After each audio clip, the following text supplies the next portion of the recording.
Yeah, it's my fault we're late. I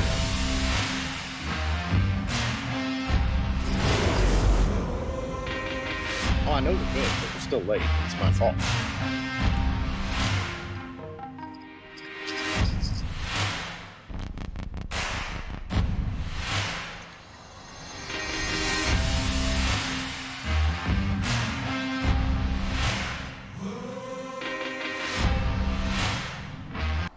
All right.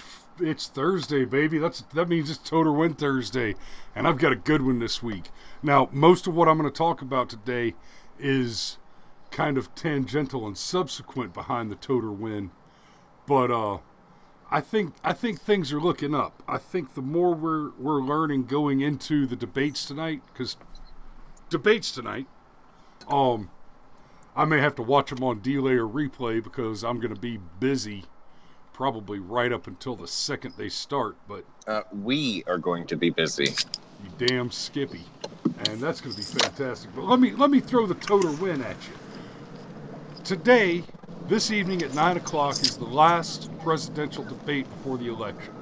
We're almost there. Damn, I got a red light on OBS, so we might drop the stream for a second there. I'm gonna sit here and just run my mouth randomly. That's different from what? Okay, there's the green light. Now we're back to it. Let me switch over. Here we go. Okay, so we were losing the Skype feed for a second there, and we're having a little. We got a little hiccup, so we don't have any video from Cameron. Hence the hilarious picture of Cameron with the cheesiest grin ever and the handmade, dare I say, bespoke Star Wars bow tie. So here's our I Totar. love your wife. Here's our Totar Win today. Yeah, me too. Obamacare premiums are falling under President Trump. Going into tonight's debate, Donald Trump gets to point to not just falling Obamacare premiums, but they have literally been in decline. The cost of an Obamacare plan has been in decline since the beginning of his presidency. Well, let's be fair. There was some work that had to get done in 2017 to kind of catch all that up. Damn. Okay, there we go. I don't know why, but we're dropping feed on OBS a little bit, so we might have some up and down time in this video, and that's aggravating. Tells me that Comcast is probably about to shut my internet off for a couple hours. Bastards. Anyway, so key takeaways. The average premiums for Obamacare plans will decline for the third consecutive year in 2021, the Centers for Medicare and Medicaid Services announced this week. From 2018 to 2021, average Obamacare premiums for individuals have declined by 8% and by 6.5% for the average family of four. Excuse me. Okay, so let's talk about that a little bit. As we've mentioned on the show many times, Cameron and I were both licensed insurance brokers for a time, and me in particular, I specialized in healthcare and especially Obamacare. I, in fact, owned the website ObamacareInGeorgia.com. I also ran the Iron Oak Grove, the Iron Oak Life, and okay, mute yourself, Cameron. You're killing me. I think we're okay. The dumbass has decided to just pass me. Oh, well, thank gods for that. So anyway, I got into health insurance before Obamacare was actually in place. Now, after it had passed, but before it was in place. And I even spent about a year before I joined the Army working in the health insurance space doing supplemental insurance plans, primarily through Aflac. Aflac. Hey. I had a ball selling Aflac, because let me tell you something.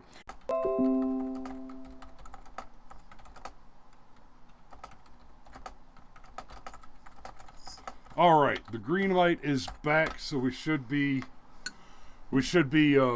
back with you. Sorry about that. We're just gonna power through, and we might have to suffer with that little technical inconvenience this morning. I suspect that means that Comcast has to take down my internet. Damn, it just dropped back off.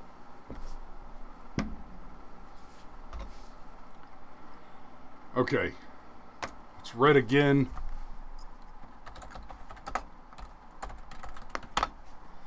It's red again. I'm gonna go ahead and check the.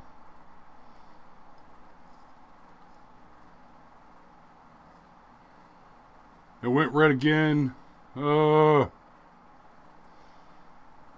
It's still red.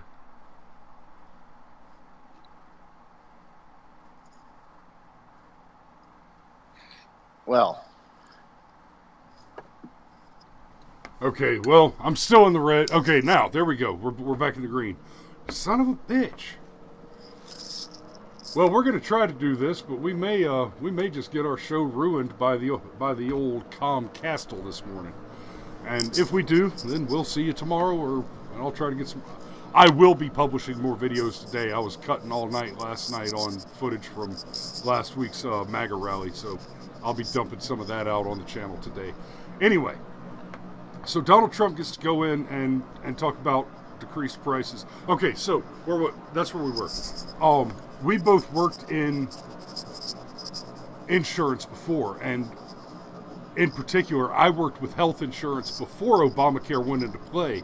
I was one of the first agents in the country to actually be active with a marketplace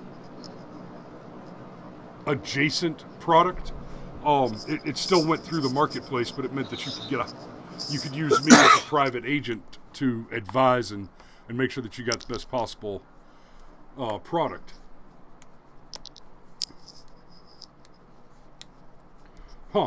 So the guys in the chat are saying there's no rhyme or reason to where specifically Steve, that string of reds wasn't interrupted for us. So, okay, well, I'll just keep trucking. So we saw increases in individual premiums after the Obamacare marketplace came into being that were just insane, dramatic. Yeah, that individual mandate. I mean, how many times did we say that's going to increase prices, not decrease them? You can't force insurance companies to take high risk. You can't do it. Right. It defeats the whole purpose of insurance. The insurance is a safe gamble, but you're still gambling. You're placing a bet against the probability of incurring harm. But once you have incurred the harm, there's no risk against which to place your bet. That's just lying with money.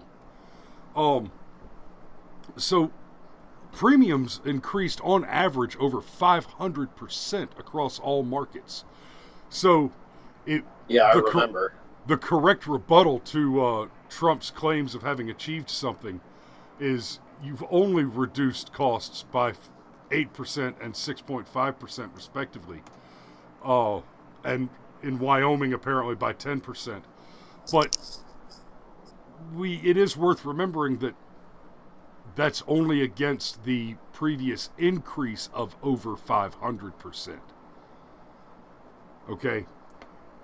Huge premiums. Huge. My aunt right now is paying $2,300 a month for health insurance for a family of 3. So that's insane. That's highway robbery. And frankly, I'm glad to be out of that business. It was good to me for a little while, but then it just went to shit. So there's a few things that I want to talk about going into the debates. Yeah. Well, let's just go ahead and give them one.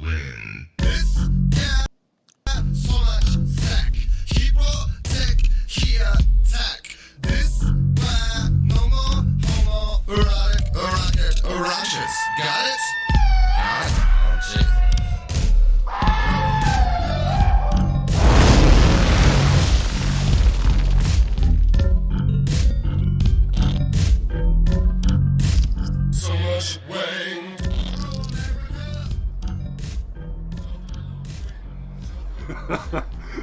So much wang. So much wang. Now, before I move on to the rest of this discussion and topic, I just want to let you know, Cameron, like, your audio is significantly better now, but it was horrible a few minutes ago and you didn't mute. And the comments are complaining. Lindsay asks, so with this fancy wrench and blue name, can we boot Cam when he doesn't mute himself? Yeah, you can boot people from the comments section, Lindsay. I'm sorry I cannot extend you so much power as that yet.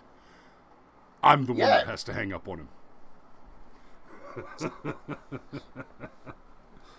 See, whatever. Lindsay says, see, I'm already drunk with power. It's awfully early in the morning to be drinking. Easy. It's Ireland somewhere. All right, so let's talk a little bit about the debate that's coming up tonight and things wrong with it. Let's start with the moderator.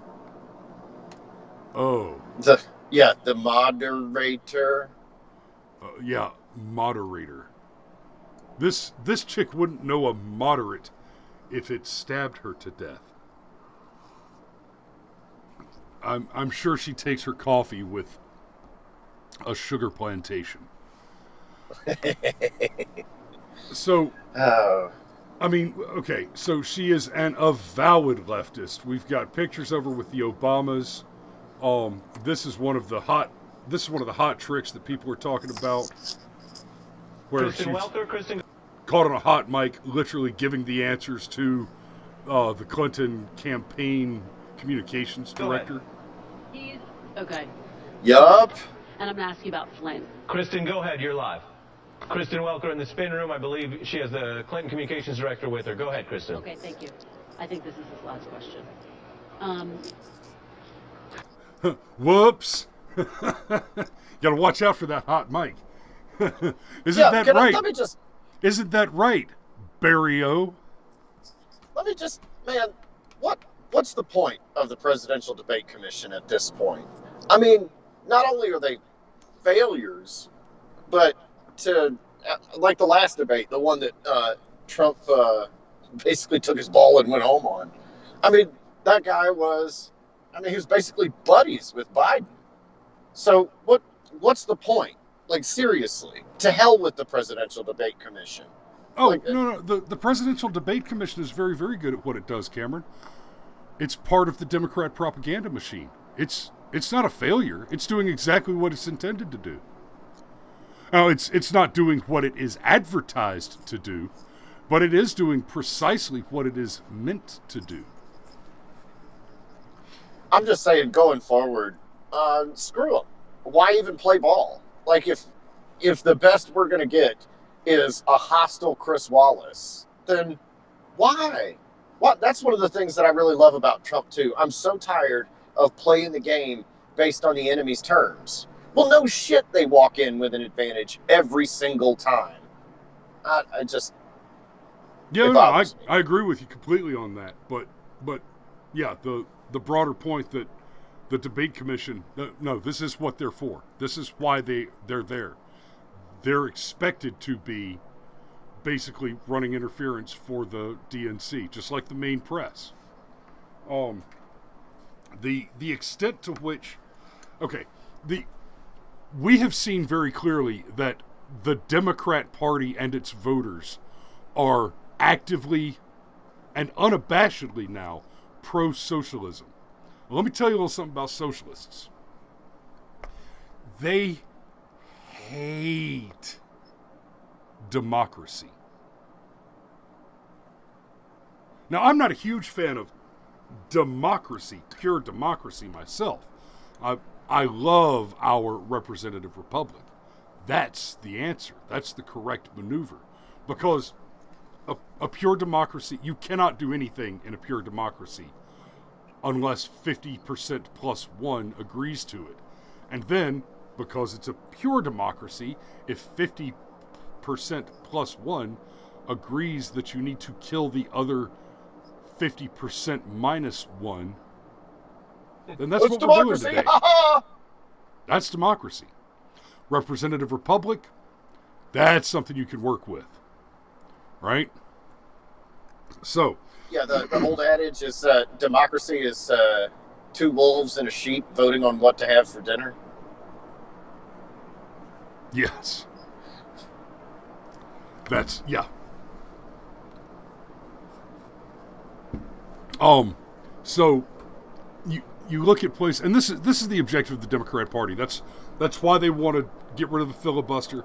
That's why they want to pack the court so that they can essentially eliminate the authority of the legislature. The objective is to the objective there is to make the legislative body one which no longer actually legislates. They basically, if they can pack the court out, then the result will be that the legislature drafts bills into laws, sends those to the president to be signed, and then the Supreme Court is used as a primary tool to, if it's a Republican controlled Congress and White House, then they've got the Supreme Court to just slap down everything useful that's done. And if it's a Democrat controlled White House and a Democrat controlled Senate, as we've seen with Obamacare, the Supreme Court is happy to just rewrite the law to make it do the thing that the enemy wants it to do, and just you know what, we'll just twist this and contort it, and we'll draft it so it doesn't even say the thing that you want, but then we just say that we passed the thing that you wanted to pass, and now we just do whatever willy-nilly, and who cares if Obamacare is clearly unconstitutional, because the court decided to rule it by fiat. You look at somewhere like North Korea. North Korea is an extreme example, but that's literally what the Democrat wants, is a situation where you have one party that always wins, and you have a second party to maintain the illusion of an existing election structure. But voting for the opposition party is punishable by death. That's not an exaggeration, right? That's not me extrapolating from the obvious violence, the riots, the literal execution of Trump supporters by Antifa, Black Lives Matter, and other paramilitarized Democrat terrorist organizations. That's not me extrapolating from that logic and extruding that to make the argument or the claim about voting for the opposition being punishable by death. In a place like North Korea, there is an opposition party, and it is punishable by the 3 generations death sentence to vote for the opposition party. That means if you vote for the opposition, they will execute you, your father, your grandfather, your great-grandfather, your son, your grandson, and your great-grandson. To include the wives and spouses thereof. It's removing your family tree from the orchard of the state.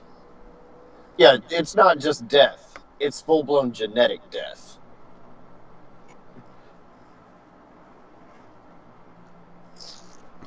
Alex is asking if we saw that Facebook demonetized the Babylon Bee over a Monty Python joke. We did see that, but we're not talking about it this morning. That's probably going to end up being part of another story that's more broadly about censorship. Now, I am going to touch on the censorship a little bit, but so we're going into the debate tonight, and there is an argument to be made that the point to the debates is to sway the undecided voter. And we hear about the undecided voter constantly throughout an election campaign. And it is true that the undecided voter is a very important part of the electoral strategy. Because... Yeah, all 17 of them? Yeah, because both of them are basically the tiebreaker. So both camps, the Democrats and the Republicans, have a little less than half the country just kind of in the hole for them. And that has become truer and truer over time. Sort of. There is a sentiment out there right now. It really does feel like there's just a crap load of Democrats that are saying, you know what? I'm done with you commies and your terrorism and your building burning. I'm going to go vote for Trump. I'm going to go hold my nose and vote for Trump just because I cannot stand this radical leftism. Because look, it's not that the Democrats have embraced groups of black supremacists. It's that the Democrat Party has become an anti-white supremacist organization. Basically, they've determined that the new I lost a word. The new Jew du jour, pariah.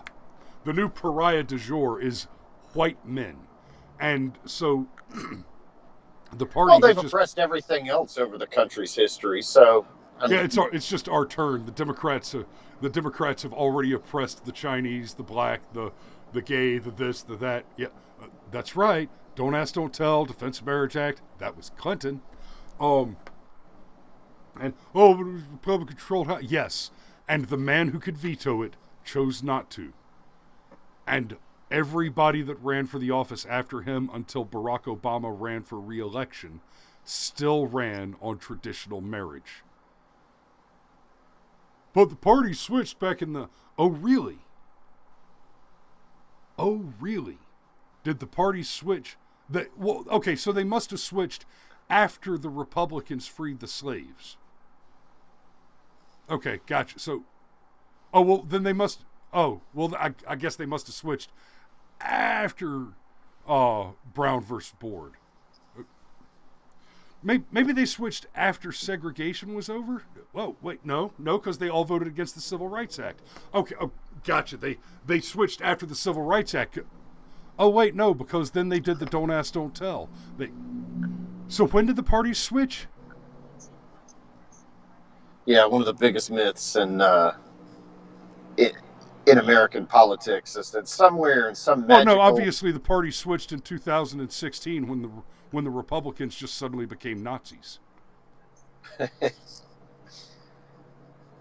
when all of a sudden all the socialists went over to the right.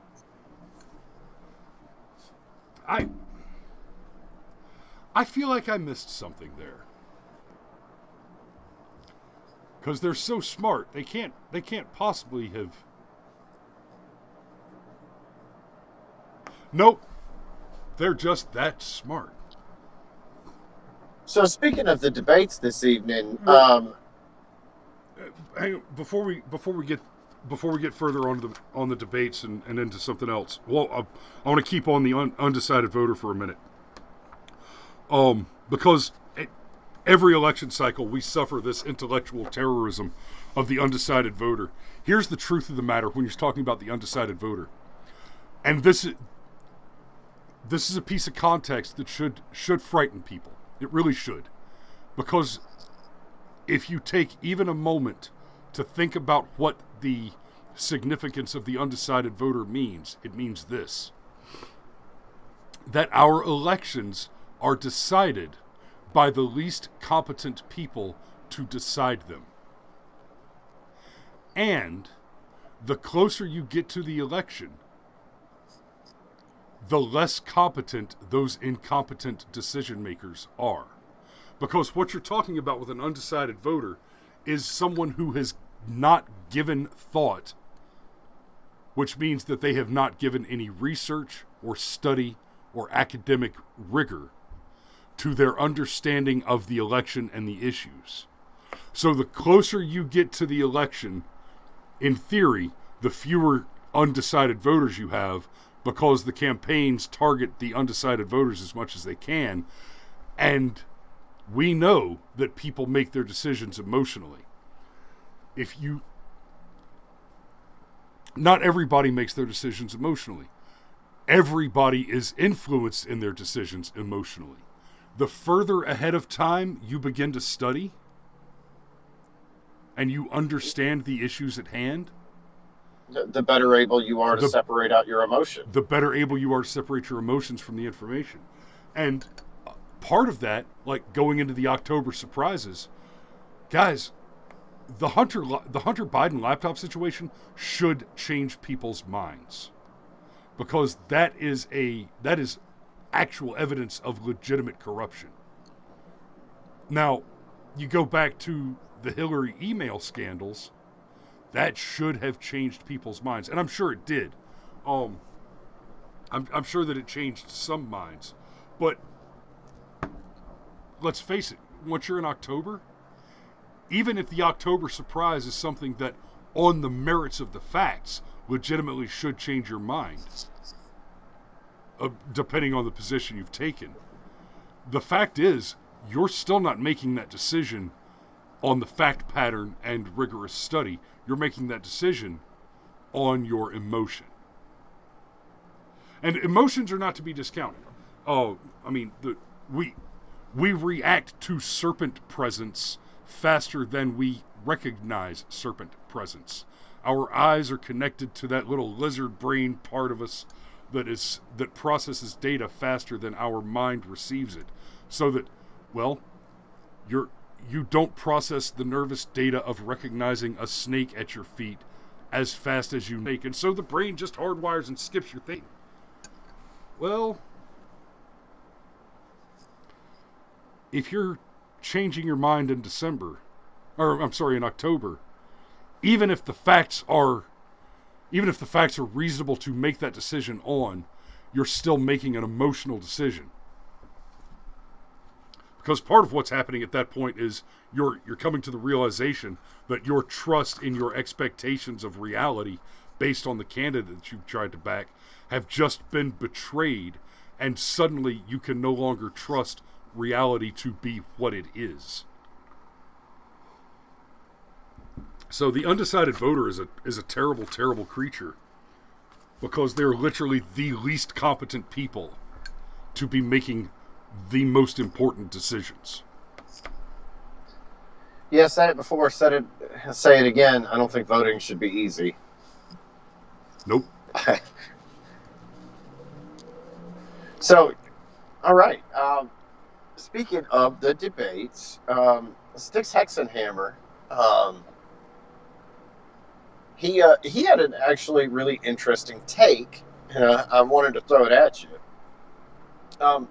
He thinks the mute button is a good because there's no way Joe Biden doesn't screw up at some point if Trump is not allowed to interrupt him. If you just let Joe talk, Joe will open mouth and insert foot. It's a guarantee. Yeah, I'm kind of looking forward to that. I'm kind of interested to see how that goes, because I think there's a reasonable argument to be made that the first debate could have gone much better if Trump had been a little more reserved with his okay, so I think Trump's interruptions are actually solid tactically and strategically, but I think he overplayed his hand a little bit in the first debate. And yeah, if you let Joe Biden talk, he will say something stupid. If you just let him talk, he'll say something like, gun violence is a problem in this country. 500 billion people got shot to death yesterday. What? And that's only barely hyperbole. He actually made the claim that a number of people died of gun violence in the United States last year, and the number of people that he claimed was greater than the population. Well, there's the flip side to it. Without Trump interrupting him, he's actually going to be able to listen to his earpiece and give his answers. Y'all, okay. You know what? Since you mentioned that, guys, I'm going to drop y'all a link in the description real quick. Or not the description, in the chat here real quick. Body language ghost? Oh, yeah. Yeah, that woman. I would never want her to analyze me. She'd terrify me. But, she's... The commission? She's something. Yeah. And Yeah, this is a 20-minute video. If you don't want to hang out, if you don't want to watch the whole thing, about halfway through, she starts really digging into the body language indicators that Biden is basically. She points it out, and it's pretty obvious. He's got an earpiece in, and somebody's feeding him answers because they wouldn't let him have a teleprompter in front of him.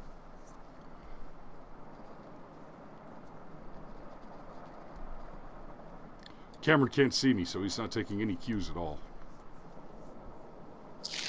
Oh, no. Sorry. Eyes on the road, pal. That's all right.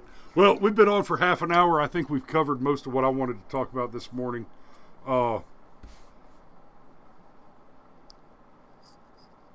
Yeah, buddy. Yep, I think that's what we've got for today. I can't today. tell you how much I'm looking forward to tonight, though. Yeah, so, yeah, and that was going to be my next thing. Tonight, okay, Krista, roger that, and let me check that, actually.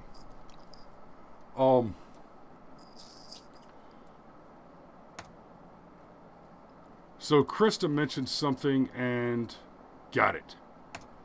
The live chat will stay after we go off air.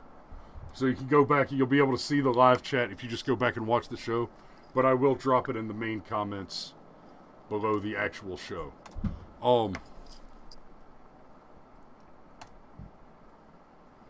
So tonight, we're going to be at the Town Hall in Old Town Conyers. Got it. Pavilion. And that is... That is from 1900 to 2000, I think. 7 to 8. We'll be there at 6 o'clock, 1800. And we will be live streaming it from the Rockdale GOP Facebook page. So definitely check that out. And I think that's all I've got for today, Cameron. You got anything else you want to say to close? No. Well, yeah, lots, but we're not doing it. Yeah. Roger that. All right, y'all be safe out there, and hopefully we'll see y'all this evening. All right, bye-bye. Bye-bye.